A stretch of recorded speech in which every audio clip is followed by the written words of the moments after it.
All right, let's take a look at the settings inside of vMix. There's quite a few of them, and we really need to take a peek because there's a lot to learn about vMix settings. Now, starting with display, let's go, see if I can zoom in a little bit here. I want to be able to show this in a full screen if possible. Here we go. Starting with display, we have the ability to change the theme a little bit.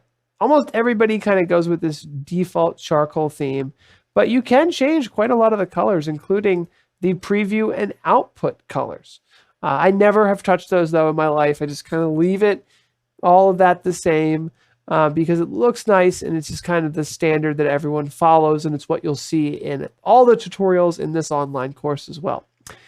Now, the master frame rate is generally set to 30 frames per second, but if you are doing sports, for example, you may consider doing 60 frames per second. So something to think about.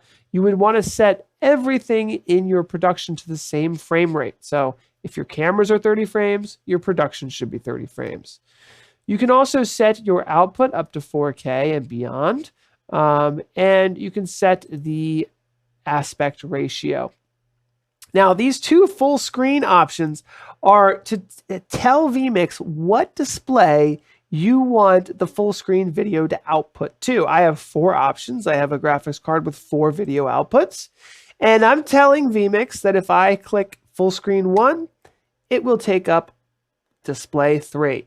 Now, you can figure out what display 1, 2, 3, and 4 are by going into display settings in Windows and actually seeing which one is designated as 1, 2, 3, 4.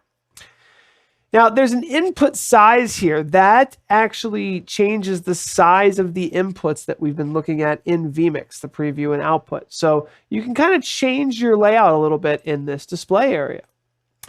Now, in the Outputs tab, we can set up what we want to output. You can see we have 4 outputs here, and these affect the external, and these also affect what are available over NDI as well. So, for example, we've got these 2 full screen outputs, and maybe full screen 2 we want to be a multi-view. Now, a multi-view, as you can see here, can look up in different ways, and you can actually customize the layout of a multi-view. But essentially, the multi-view is the ability to look at output, preview, and maybe 8 more inputs on a full screen monitor, so you can see everything that's going on in vMix quickly at a glance. Now, these outputs can all have NDI turned on, and you can actually go into the settings and really, figure out what you want. Usually I have these on like 720 resolution. You can change the SRT color information, and you can turn off and on a lot of NDI settings, including the ability to make all cameras, all vMix calls, and all audio inputs NDI outputs. So if you're on another computer and you want to be able to pull up a video, any of the cameras that you have in your vMix system, you can do so. Now, in options, you just have a bunch of different options for starting in advanced mode, selecting from one of the supported languages, starting maximized, starting with the external output. I don't usually have that on, but the external output, as we mentioned, allows you to send the output of vMix into a software like Zoom or Skype. Remember your positioning, display confirmation. That's when you click record, stream, or external if you want it to show an OK button. Display confirmation for input close. I don't usually have that on. It's not on by default, but if you accidentally close an input, it'll ask you if you really wanted to do that. Of course, now there's the undo button. You have some options for what you see on the vMix setup. So for example, if you don't want to see those transition bars, if you don't want to see the T-bar, if you don't need to see the production clocks, you can turn all of that off. And of course, you can enable the vMix control surface and the controller plug and play.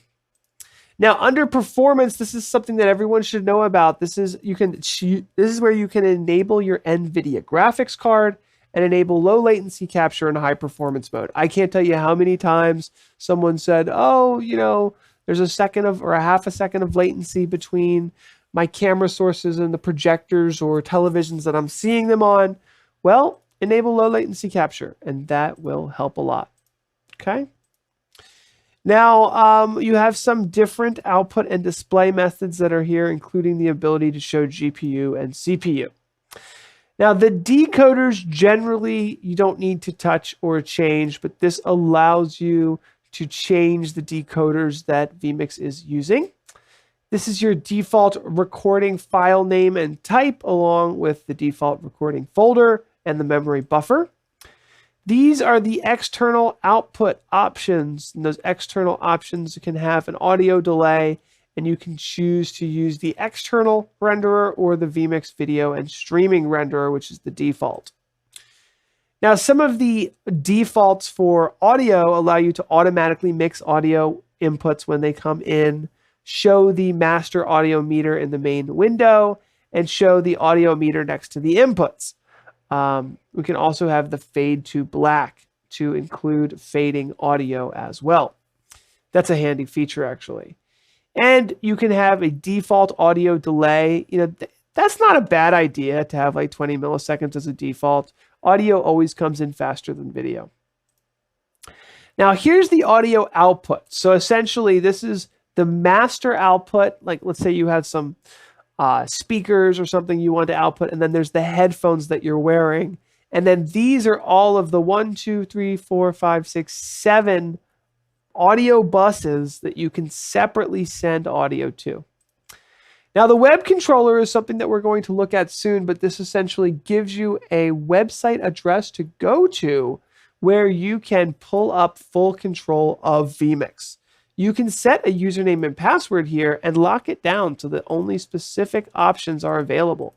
The cool thing about the controller, and we'll have a whole video dedicated to this, is you have the ability to control vMix, to initiate shortcuts, to edit titles, to turn a cell phone into a tally light, and to operate the API. Tally lights are something that are not covered in this course, but what they are is it's a simple ability to show a light, whether it's red or green, to the person on camera so they know which camera the producer is currently on in vMix.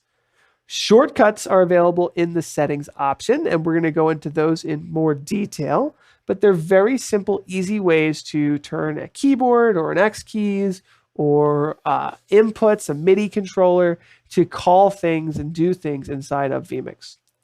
Activators go along with shortcuts in many times, but they allow you to activate lights that might be on a MIDI controller and turn them blue or red depending on the state of the vMix input that they're connected to. Scripting is something that is really highly technical. We're not going to talk about it in this course. And then I'm not going to go to my About tab because I can't show my vMix license to everybody. But that is where you would find the vMix license information and all of the things about your vMix setup. So there, you've got at least a familiarity now with the vMix settings that are available, and we'll move on to our next video.